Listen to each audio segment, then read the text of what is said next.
Tasya. Saya Nulis Priyanti Al-Kasma. Pada malam hari ini kita akan berdiskusi mini atau kita membuat podcast mini tentang hal-hal yang krusial yang sering terjadi di Indonesia. Tema podcast mini kita itu adalah menjaga hutan terakhir. Menegakkan apa sih yang Kalimantan? Kan Kalimantan itu terkenal dengan paru-paru di Indonesia, bahkan di dunia ya teman-teman. Iya. Nah, tapi semakin kesini beberapa dekade itu hutan yang ada di Kalimantan itu menjadi gundul, menjadi gersang, terus sering banjir, longsor dan sebagainya macamnya. Nah, makanya pada malam hari ini kita akan berdiskusi tipis-tipis kenapa sih bisa terjadi.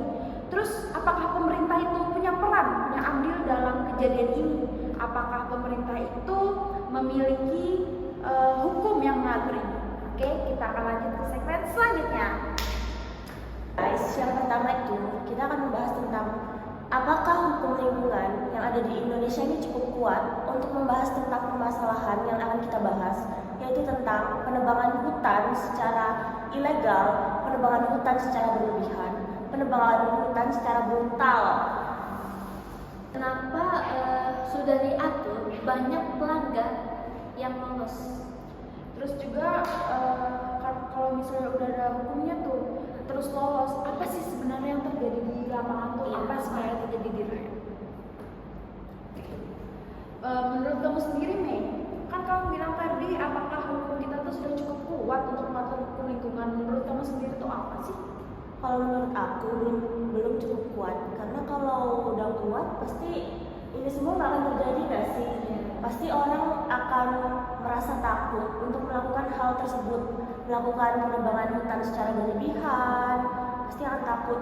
Tapi ya seperti yang kalian tahu, hukum di Indonesia itu sangat-sangat, emang orang tuh nggak akan pernah takut karena bisa dibeli. Contohnya itu kayak di Kalimantan tuh sering banget ya sekarang terjadi tuh hujan, banjir, terus longsor, banyak pembukaan tambang ilegal yang tanpa izin resmi.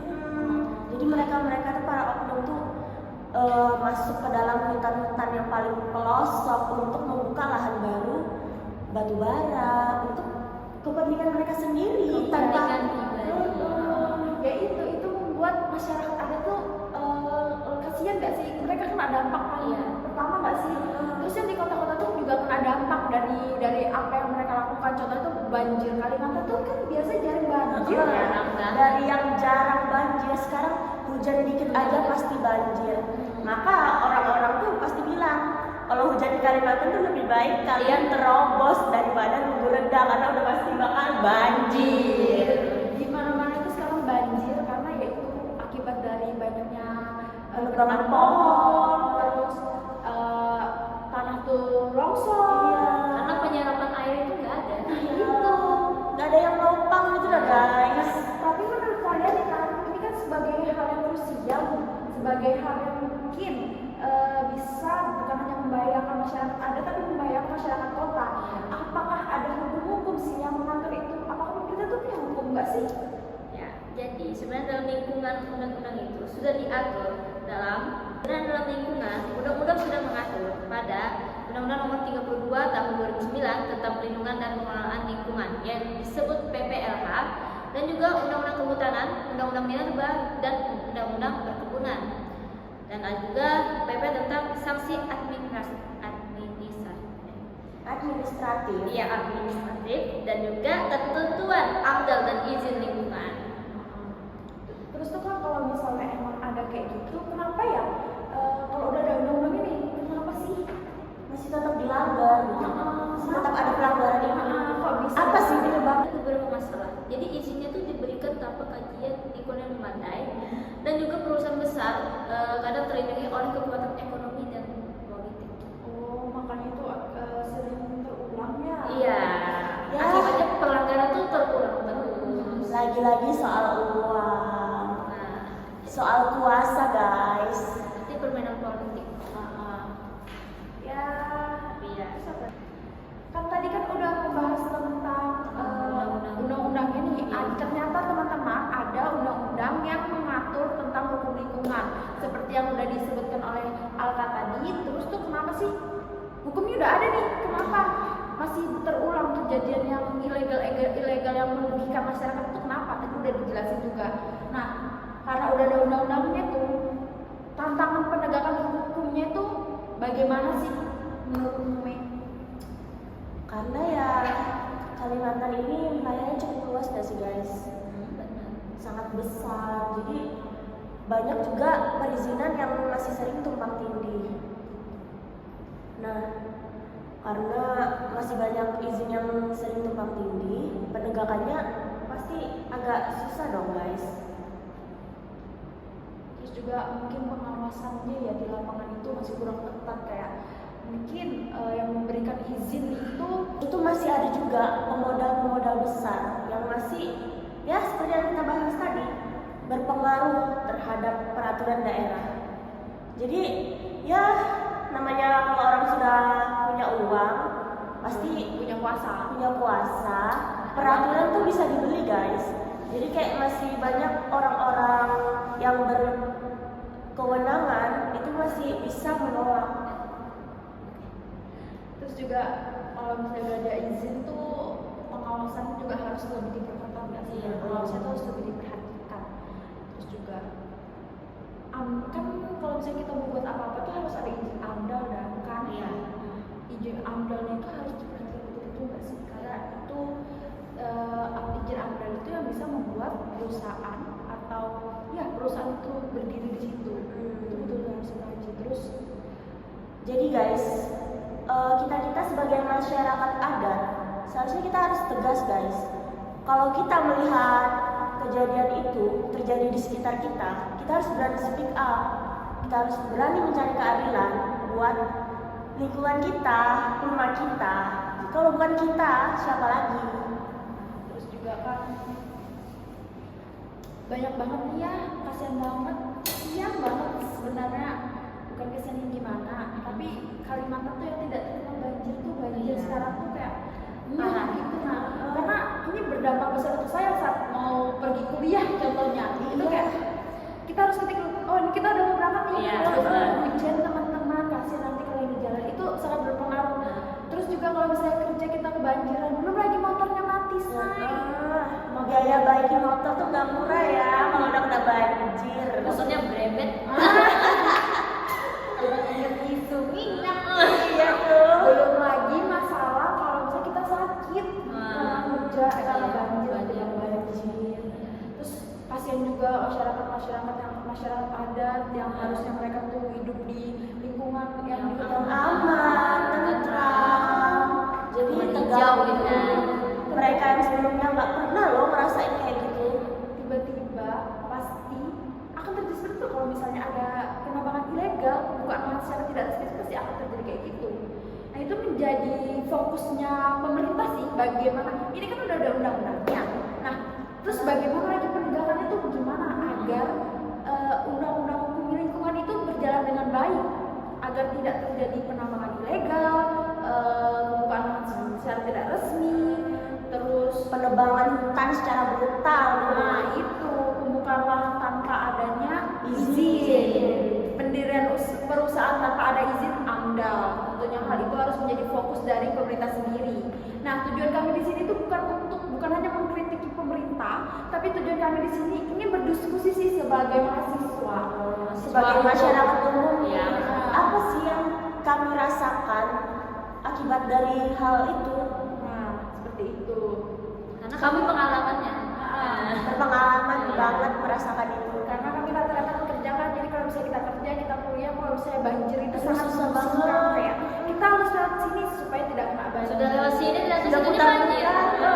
sekarang nggak ada dalam jalan. Paling lambat pulangnya jam 12 malam. Nah, makanya itu Kita juga mau mengajak ya para masyarakat umum, masyarakat adat, beranilah untuk speak up, menegakkan keadilan guys.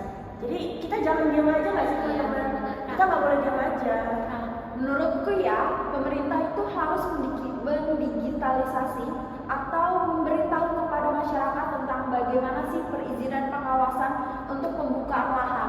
Itu tuh harus disosialisasikan. Jadi kalau misalnya ada perusahaan yang mau hadir di daerah lingkungan masyarakat di sekitar kalian tuh harus sudah tahu kayak ini izinnya tuh ada nggak sih? Terus pengawasan itu bagaimana? Apakah hal itu menguntungkan bagi kita atau malah lebih merugikan?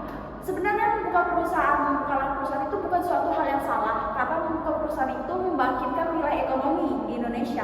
Namun membuka perusahaan di lahan yang tidak tepat itu bisa merugikan bukan hanya dari perusahaannya tapi juga dari masyarakatnya sendiri, teman-teman. Nah, itu juga harus disosialisasikan kepada masyarakat. Harus diedukasi ya. Terus harusnya transparansi dari data lingkungan nggak sih? Kayak misalnya Wajib sih itu transparansi. Jadi kayak ya sama-sama enak lah, sama-sama untung, nggak ada yang dirugikan. Terus juga kan kalau misalnya itu lingkungan hijau, berarti khusus lingkungan hijau, jangan ada tuh kayak sogok menyogok untuk membuka perusahaan di dalam lingkungan hijau itu. Tapi kadang ada juga teman-teman kayak suatu perusahaan itu menyogok salah satu masyarakat adat untuk bisa melancarkan aksinya. Kan kasihan masyarakat adat yang lain.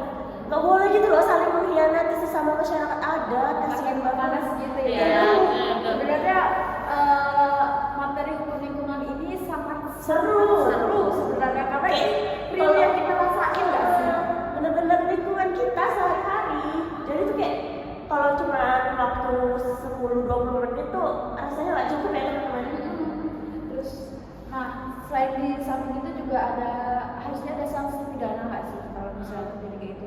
Harus ada untuk korporasi yang rusak lingkungan. Terus ada sanksi pidana nggak sih? Teman-teman, sebenarnya dalam pelanggaran itu ada nggak sih sanksi pidananya? Sebenarnya sanksi itu harusnya ada ya, karena untuk memberikan efek jerah ya. Sanksi pidana itu harusnya ada untuk memberikan efek jerah kepada oknum-oknum yang nakal, Yang melakukan hal tersebut ya?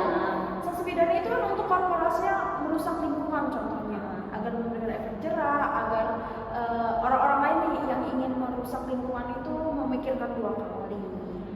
Terus itu kan juga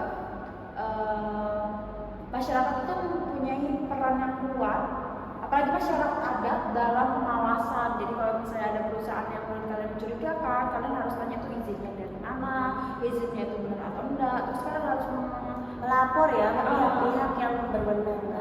Majukan gugatan gitu kan? Terus juga harus melakukan pengawasan secara ketat ya, agar hal-hal itu tuh tidak terjadi lagi, karena masyarakat adat itu punya andil dalam melindungi, menegakkan juga. Pasti sanksinya denda besar nggak sih seharusnya? Harusnya sih besar ya. Dari perusahaan-perusahaan yang udah merusak lingkungan itu, seharusnya dia dikenai denda besar untuk kita bisa kayak mereboisasi, mungkin memperbaiki lingkungan yang sudah rusak. Tapi pasti memang nggak akan bisa sempurna kayak di awal, tapi minimal adalah sedikit perbaikan agar alam kita ini nggak rusak-rusak banget nggak sih guys? Teman, tadi kan kita sudah membahas sedikit tuh tentang kenapa sih lingkungan ini, kenapa sih di Kalimantan ini sering banjir dan sebagainya macam, terus perusahaan-perusahaan yang buka lahan sembarangan ya tanpa resmi. Nah, Kalimantan yang sebelumnya dikenal paru-paru dunia ini loh, itu harus dipertanyakan lagi untuk beberapa tahun ke depan, karena melihat situasi sekarang itu semakin menipis loh. Apakah Kalimantan itu masih bisa disebut sebagai paru-paru dunia? Nah, terus juga tadi kita sudah membahas perannya masyarakat adat itu bagaimana sih dalam pengawasan dan sebagainya macam. Jadi sebenarnya teman-teman, dalam pengawasan, dalam memberikan izin itu masyarakat adat, pemerintah dan yang membuka lahan itu harus saling satu menyatu antara mengawasi, memberikan izin dan juga memberikan pemahaman. Jadi semoga teman-teman masyarakat di luar sana dapat membantu mengawasi bisa lebih terbuka lah jika ada perusahaan-perusahaan yang ilegal udah mulai terjadi kegiatan yang mencurigakan, itu yang udah bisa dipertanyakan loh. Ini nih kenapa? Ini nih udah ada izinnya atau belum? Ini nih nanti berdampak apa pada lingkungan kita, kehidupan kita, rumah kita? Jangan terbutakan oleh uang teman-teman, karena uang itu hanya sesaat. Kalau misalnya kita tetap memperdulikan uang dibandingkan lingkungan, sekarang mungkin kita bisa happy, punya banyak uang, foya-foya, tapi siapa yang tahu 1 tahun ke depan, 2 tahun ke depan bagaimana? Kan jadi hal itu harus menjadi konsentrasi untuk bukan hanya pemerintah, bukan hanya orang-orang yang memiliki duit, tapi menjadi konsentrasi untuk masyarakat juga, terutama kita sebagai mahasiswa yang ingin membuat Kalimantan dan juga Indonesia ini menjadi sekian podcast kita yang Seru banget. Nggak sadar ya Nggak dari kerasa penghujung. ya. Iya. Nah, terus juga iya sih sebenarnya seru banget karena kita mengalami secara langsung ya, kita ngobrol kesah kita, tapi kita juga memberikan setidaknya motivasi atau memberikan edukasi juga kepada masyarakat tentunya dari podcast ini. Ya. Terus juga kita memberikan kritik dan saran juga untuk Pemerintah. agar lebih terbuka Untuk perusahaan-perusahaan. Ya. kalau misalkan buat perusahaan, buatlah perusahaan dengan izin dan yang benar. Dan yang pasti aman lah untuk warga sekitar.